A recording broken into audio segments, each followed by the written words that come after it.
They dropped us in the jungle just before midnight. A 5-man team, codenamed Bravo-9, classified op. Even our own command wasn't told the full story. We were simply told a high-value narcotics operation was suspected in the Darien Gap, Panama's green hell. We were to sweep a 12-kilometer stretch near the Colombian border, locate an illegal facility, and report back. But there was something off. No satellites. No drone support. Comms were one way. Command could hear us, but we couldn't hear them. I'd seen a lot in my 10 years with Spec Ops, but this one made my skin itch the moment I stepped off the Black Hawk. We moved quickly under moonlight, cutting through the vines and mist like ghosts. The jungle was heavy, the kind that breathes down your neck. No birds, no bugs, just the squelch of boots and the occasional crack of a branch beneath weight that wasn't ours. Sergeant Cole was lead, ex-ranger, the kind of guy who could track a ghost through a blizzard. Behind him was Doc Ruiz, our medic, calm under pressure and good with a blade. Then came Park, our tech, quiet, fast, lethal. Next was Petey, the rookie, just turned 24, green as hell but smart. And finally me, Lieutenant Mason Griggs, team lead, the guy responsible for bringing them all back alive. We moved for nearly 4 hours before we spotted the first marker. It was a clearing, about 10 meters wide, with a tree at its center, massive and gnarled. But what made it stand out wasn't the size. It was the blood. Dried, dark, and soaked into the bark. Runes carved into the wood. Symbols we didn't recognize. Petey took a picture with his helmet cam. "Drug cartel voodoo?" he asked. "Cartels don't do this," Cole replied, scanning the canopy. "At least not in Latin America." Doc walked around the tree slowly. No shell casings, no bodies, but something died here, more than one. Something moved in the brush. All our rifles snapped up. Nothing. The jungle held its breath again. We pressed forward. Around 500, we found the facility. It wasn't what we expected. No lab equipment, no cocaine kitchens, no makeshift airstrip. Just a set of ancient stone walls, half overgrown, wrapped in satellite dishes and strange antennas. Like someone had duct-taped modern tech to ruins that should have been left alone. Park scanned the signal. It was broadcasting on a military frequency. "Not ours." "I don't like this," he muttered. "That's encrypted NATO band. Someone's using our own system." "Back to command?" I asked. "Negative. Signals scrambled. We're cut off." "Then we secure the area," I said. "In and out, fast." We moved through the outer perimeter. That's when the smell hit us. Burnt meat and wet copper, like a barbecue gone wrong in a slaughterhouse. The ground was scattered with bones, human bones, clean, picked, some still steaming. Park found a helmet, U.S. issue, Navy SEAL markings, but the team was never logged in this AO, and it was crushed flat. Not damaged, flattened. Petey vomited behind a tree. "Eyes sharp," I growled, guns up, safety off. We entered the stone ruin. Inside, someone had set up a temporary base. Computers, batteries, notes, dry food. There was a cot in the corner, bloodied and clawed. Papers were scattered everywhere, half burned. Ruiz picked one up, read a few lines, then looked at me with wide eyes. "Sir, this isn't drugs, it's a containment site." I took the paper. What I could read said, "Entity classified as Type 4 hostile, corporeal, phase-shifting, unresponsive to ballistics, engages in biological mimicry, level 6 clearance required." Suddenly the jungle outside screamed. It wasn't a sound we recognized, too deep, too long, too wrong, like a lion's roar twisted through a broken radio. Then silence again. We hunkered down in the ruin, motion sensors set, night vision on. We slept in shifts, or tried to. My dreams were full of static and eyes watching from the trees. At 700, we heard Petey whispering. He was kneeling outside the ruin, no radio, no helmet, just staring into the fog. I ran out, grabbed him, yanked him back. He looked at me like I wasn't real. "I saw her," he stammered. "My sister. She died when I was 6, but she was there, Lieutenant, calling me." Cole slapped him. "That thing's in your damn head, rookie. You want to end up like those bones out there?" Petey cried quietly the rest of the morning. None of us blamed him. Around 900, the motion sensors pinged. Just once, then died. Park checked the batteries. They were melted. No heat, no impact, just melted. Ruiz asked. Not unless EMPs can target single items surgically, Park whispered. Then we heard it again. The scream, this time closer, then footsteps, heavy, wet, not boots, bare feet, but wrong. Cole raised his rifle. Permission to engage. No visual, I said, hold. But it kept coming, and when it stepped out of the trees, it looked like me. Exactly like me, same face, same uniform, same scar on the jaw. It smiled, and then ran back into the jungle on all fours. Petey started sobbing. Ruiz gripped his pistol like a crucifix. It's copying us, watching us. Park was already loading thermals onto his HUD. Cole didn't speak, just nodded to me. I gave the order, we extract, now, backtrack 4 clicks, rendezvous at site red. But I already knew. We weren't alone anymore. We moved fast. Not tactical fast, panic fast. Bravo-9 was trained to operate behind enemy lines, in urban ruins and mountain passes, but nothing trained us for this. The jungle felt like it was closing in, like it had grown teeth. Every step we took was too loud, too slow. Behind every trunk, we imagined that thing crouched low, waiting. It wasn't just fear, it was wrongness. Like the laws of nature were bending, breaking. Petey stumbled. Cole grabbed his vest and yanked him forward. Stay upright, rookie. You fall, we leave you. I didn't argue. The unspoken rule had set in, no one slows the team. By the time we reached the old riverbed, it was 1100 hours. Fog still clung to the trees like cobwebs. Sunlight couldn't get through the canopy. And the noise, there wasn't any. No birds, no insects, just the rush of blood in our ears. Park crouched near the water, checking his HUD. Still no signal, no GPS, compass keeps spinning. Ruiz muttered, like we're inside a Faraday cage. No, Park whispered, like we're not in Panama anymore. No one laughed, because it didn't feel like a joke. That's when Cole went down. 1 second he was walking. Next he was gone. No scream, no warning, just whoosh, like something vacuumed him straight into the earth. Froze. Cole, I shouted, sprinting to where he'd been. All that remained was his rifle, bent in half like paper. Blood, drag marks, no footprints. Then we heard him, his voice, calling from the trees. Griggs, I'm here, help me. But it was wrong. Too slow, like someone learning to speak. Petey aimed into the fog. That's not him. Ruiz backed up, shaking. Cole had a lisp, that voice didn't. We were being toyed with. I made the call. Weapons free. Anything moves, drop it. We moved again. Faster now, barely in formation. Leaves whipped our faces. Branches clawed our gear. Something was keeping pace beside us, never showing itself, just reminding us it was there. At 1300 hours, we stumbled upon a field of bones.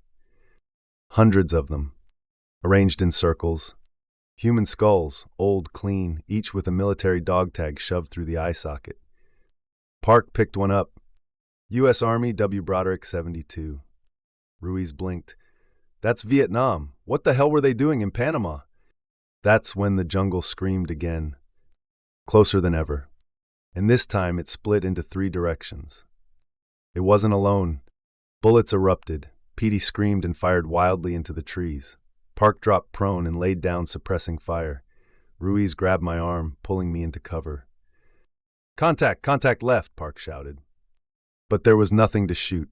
Nothing stayed in our scopes more than a second. 1 second it was Petey's sister in the trees. The next it was a Marine from his hometown. Then it was Cole. Then it was me. We were being hunted, not for food, not for defense. For fun. Something lunged past, too fast to see. Petey fired point blank, blood sprayed. But not red. Black, oily. He'd hit it. The shape collapsed behind a log. We rushed it, guns ready. What we found was Petey. Another Petey. Dead. Same face, same gear, shot through the heart.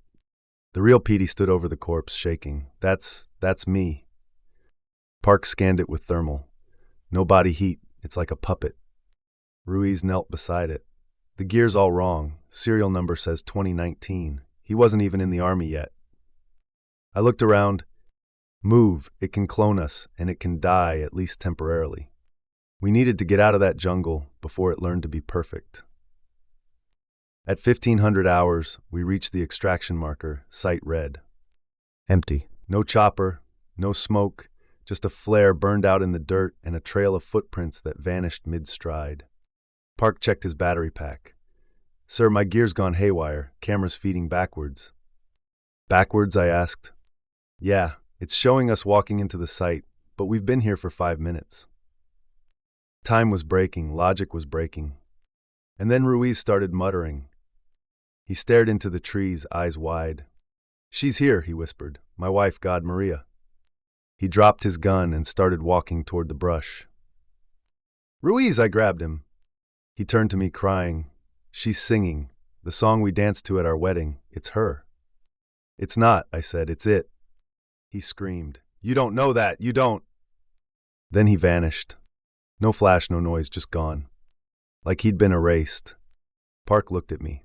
"This isn't just a thing. It's a phenomenon, a cognitive weapon." "You think it's alien?" I asked. He shook his head. "Worse, it knows us. It's learning from us." Night fell faster than it should have. By 1630, the darkness was complete.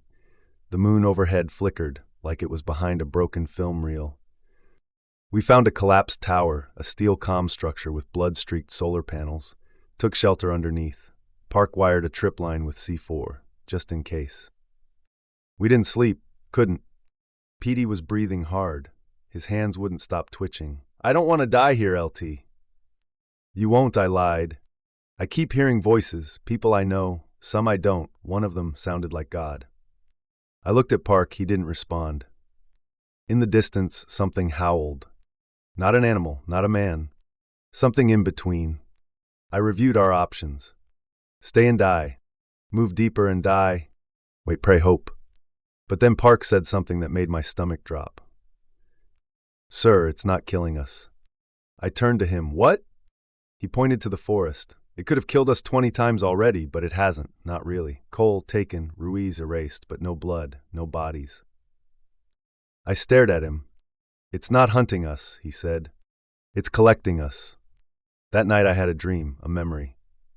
I was back in Afghanistan, first tour. My squad walked into a trap, IEDs under a dry riverbed. I was the only survivor, except in this dream I wasn't. The others were there, smiling, talking, whole, not burned, not broken. They turned to me and said, "We're waiting, Griggs." I woke up screaming. Petey was gone. Just his helmet left behind, the word "come" scratched into the visor. Park and I were the last. For now. It was just me and Park now. The jungle had taken the others, Cole, Ruiz, Petey, one by one, without mercy, without pattern. I didn't even remember how long we'd been walking. The clocks on our gear like they'd been reset or corrupted. Park and I didn't speak much anymore. Words didn't seem to matter in this place. We moved silently, guns up, eyes scanning the fog, waiting for that thing to show itself again. Or worse, for one of our own faces to appear from the mist. We'd crossed into somewhere else. This wasn't Panama anymore, not really. This was its world now. We followed the remains of a cable, probably power or data, that ran from the collapsed comms tower toward a hill covered in black moss. It led us to a hatch buried under roots and vines. Steel cold U.S. military. Park wiped the grime off a warning label. Level 6 containment. Do not enter without approval. Penalty, death or entity compromise. His hand was shaking. "We shouldn't go in," he said. I nodded. "Yeah, but we're going in." Inside was a staircase, winding down into darkness. Emergency lights flickered, red strobes that made the air look thick, pulsing. The walls were concrete but cracked as if something had clawed at them from the inside. We passed bullet holes, blood smears. Then a door, ripped off its hinges like paper. We stepped into a control room, half flooded, reeking of mildew and rot. Screens still blinked. Tape reels spun with no power. A skeleton sat at the terminal, hands still resting on the keyboard, skull tilted as if staring at the final message. We should not have tried to understand it. Park pulled a flash drive from the console and jammed it into his wrist console. It buzzed, glitched, then stabilized. "Got a video log," he muttered, "playing now." A grainy feed lit up his screen. A man in fatigues, Major Allen, sat in front of the camera, sweaty, pale, terrified. Project Mirage failed. Entity 72 is not a life form. It's a reflection, a mimic, a shape that becomes whatever we fear or love. It doesn't feed. It collects identities, patterns, people. It burrowed into our comms, our dreams, our minds. We tried to contain it. We couldn't. I've sealed the last exit. I'm not letting it out. Behind him, something crawled out of the wall, his own face smiling. The feed cut. I think it was never physical, Park whispered. It's data, memory, thought. Then how did it bleed? I asked. He looked at me. It bled to trick us. We heard something above, a sound like wind but breathing, long, deep, hollow. Then footsteps, and a voice, Park's voice, calling from the stairwell. Griggs, it's okay. I found a way out. You just have to see it. Park paled. That's me. He raised his rifle, aimed at the hallway. The real Park, the one beside me, was trembling now. I have to end this, he said. Wait. He sprinted into the hallway. Gunfire erupted, screams, then silence. I ran after him. He was gone. Only one Park remained, standing in the red light, smiling. Like Griggs, it said, you're stubborn, that's good, makes you interesting. The face didn't even twitch. It collapsed like smoke under water. I ran, no more reason to stay. Back into the jungle, back into the madness. The trees watched me. The ground pulsed with memory. The fog whispered names I hadn't heard in decades. My mother, my old CO, a girl I'd loved in high school who died in a car crash. It knew everything. It had everyone. I didn't eat, didn't sleep, I just moved. I think days passed, maybe weeks. Eventually, I stopped at a clearing. And there it was. The original structure. A black obelisk, ancient, stone-like, humming with energy. Vines crawled over it but never touched it. Carvings spiraled up its sides, symbols older than language. Something deeper, mathematical pain. At its base were hundreds of helmets. All U.S. military. I found one labeled Griggs. I was holding my own helmet, but I was still wearing mine. I stared at it. What if I'd already been taken? What if this was all after? I turned around and saw a dozen versions. Me in desert gear, me in woodland camo, me as a private, me as a corpse, me smiling. All watching, all waiting. I screamed. I fired at every last one until my rifle clicked empty. Then I ran. Again. Eventually I found a ravine and crawled into a hollow beneath a dead tree. I didn't move for what felt like days. And that's when I heard a chopper. Real. Low, loud, not a trick. I stumbled into a clearing and saw it, dust kicking up, spotlight slicing through the fog. A voice crackled through the speaker. Lieutenant Griggs, Bravo-9, this is command. Sit tight, we're bringing you home. I fell to my knees. Tears streamed down my face. I was going home. Or so I thought. The rotors thundered above me like a heartbeat made of steel. I stumbled out of the tree line, waving one arm while the other dragged my rifle. The jungle had eaten weeks off my life. My skin was cracked. My lips bled when I tried to smile. But it didn't matter. The bird was real. Or it looked real. A UH-60 Black Hawk hovered down into the clearing, blowing mist and leaves like a reverse explosion. The doors opened. 2 soldiers jumped out, black fatigues, visors, rifles up, no markings. One of them shouted through a megaphone. Lieutenant Mason Griggs, you are ordered to stand down and surrender your weapon. Stand down, I muttered. You came to rescue me. Drop your weapon. My rifle hit the mud with a dull thunk. They pinned me, checked me for wounds, scanned my eyes, ran a Geiger counter over my spine. Vitals match, DNA clear, one of them said. The other nodded, he's clean, probably. They loaded me onto the Black Hawk without another word. No one removed their helmet, no names, just silence and static in their comms. When we lifted off, I didn't cheer. I just stared down at the jungle, and it stared back. We flew north. For how long, I don't know. The jungle eventually gave way to desert, then cities. Somewhere along the way, I blacked out. When I woke, I was in a sterile room, white walls, one bed, one camera blinking red in the corner. A voice came through a speaker. Lieutenant Griggs, welcome back. Do you know where you are? I licked my cracked lips. Interrogation? Quarantine? Close. This is a debriefing suite at Site 17. High-level containment. You are not under arrest. You are under observation. I laughed, or tried to. It came out like a cough. Where's my team? They did not return. I sat upright. Then why did I? Silence. Then, that's what we're trying to find out. For days, or maybe weeks, they ran tests on me. Physical, psychological, neural scans. They asked the same questions over and over. Describe the entity. Did you see its true form? What do you remember of the last 48 hours? Do you dream in color? Sometimes I answered, sometimes I didn't. They didn't like it either way. They wouldn't show me news, wouldn't tell me the date. Every clock in the facility blinked, zero string. When I asked why, they told me it was for synchronization purposes. I didn't believe them. On day 12, someone new entered. No lab coat, no armor, just a black suit and dead eyes. He called himself Director Hale. He slid a folder across the table. Inside were photos of me.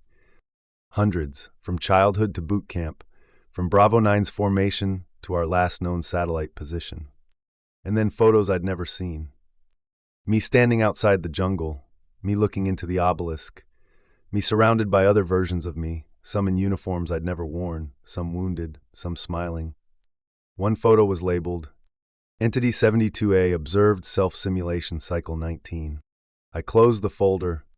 I'm not the entity, I said. Hale didn't blink. You're not the original Griggs either. That broke something inside me. I slammed the table.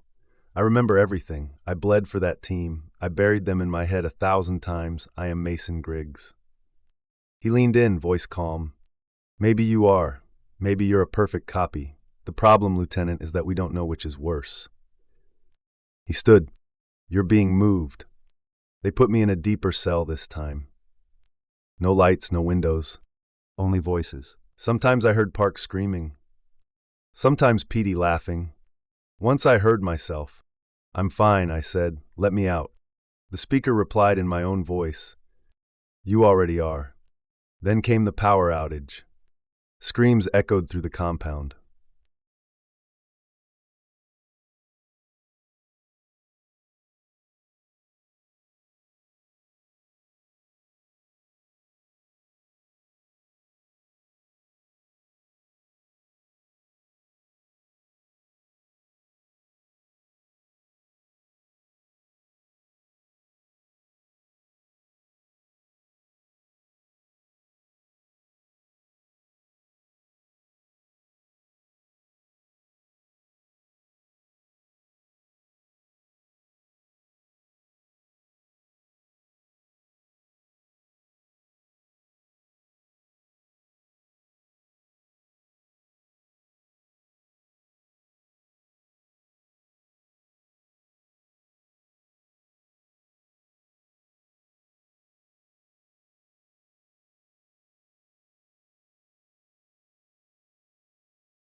I woke up choking ash.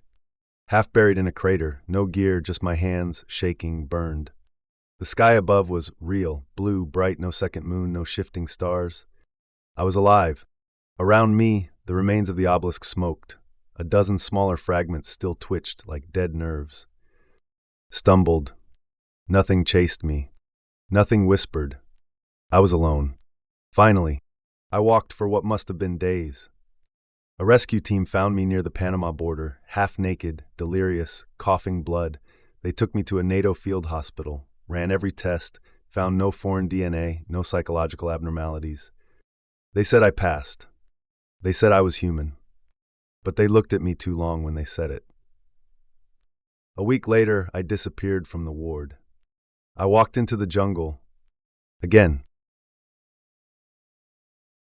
My name is Mason Griggs. I was the leader of Bravo-9. We went into the Darien Gap. We encountered something that was not a creature, but an idea. A reflection that became real. It used our memories to make more of itself. It used me to escape. I think I stopped it, maybe not forever, but long enough. If you're reading this and you remember me, then it's already inside. It travels by memory, by thought, by story. So if you ever hear a voice that sounds like yours, or see your own face in a dream that doesn't feel like yours, run. Don't look back. It only needs a second.